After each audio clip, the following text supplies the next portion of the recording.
облысының Орал қаласы нөмір 41 мектепте 8-ші А сынып оқушысы Калибекова Айым. Мен таңдаған бағытым, менің кәсібім, менің бизнесім. Таңдаған салам тігін саласы. Жоспары мақсат 6 пунктке бөлінеді. Мақсат міндеті, кәсіп сипаттамасы, жоба стратегиясы, маркетинг стратегия, қаржылық жоспар және қауіп-қатер анализ. Бизнес жоспар идеясы. Міндеті осы дүкенді аша отырып болашақ мамандық иесі болу. Мақсаты осы ерекше ұлттық стильді киім үлгісін елге паш ету. Өзектілігі біздің қаламызға осы дүкенді аз болғандықтан осы дүкенді ашу.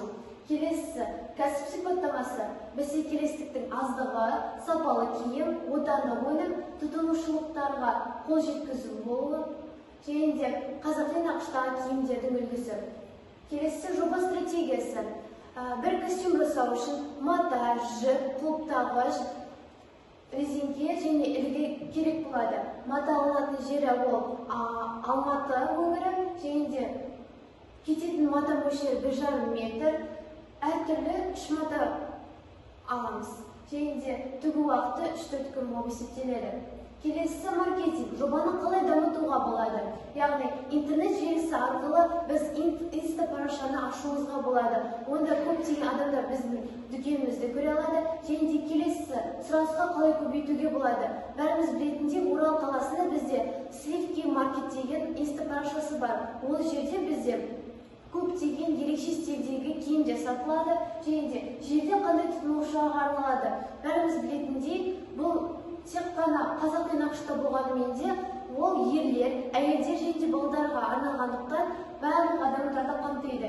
Және де бұны қай жерде қолдануға болады? Яғни инста парақшалары жоқ адамдар, ярмаркалар жердегідей секілді біз олардың киімімізді көре алады. Сонда және де парақшаның аты STS07 болады. Қаржылық жоспар.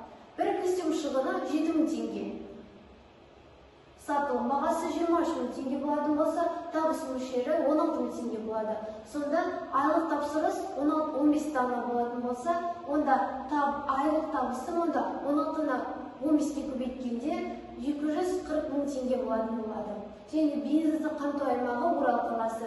Және келесі қауіп-қатерді бағалау. Төмендегідей төніп тұрған қатерлер, банкроттыққа ұшырау, яғни қаржы мәселесі туралы мәселе туындауы мүмкін. Бірақ та егер де осы ерекше стильдегі киімдеріміз жоғары сапада жасалатын болса, адамдардың кәсіпке қызығушылығы артады. Сонда оны біз бағанағы жоғарыда айтып кеткендей, желі және жарнама және тағы басқа салалар арқылы дамытуымызға болады. Келесі мәселеміз ол қаладағы конкуренция болуы мүмкін. Бірақ та Орал қаласындағы бұндай дүкендер аз болғандықтан, біздің идеямыз және өзгеше болғандықтан, осы дүкен алға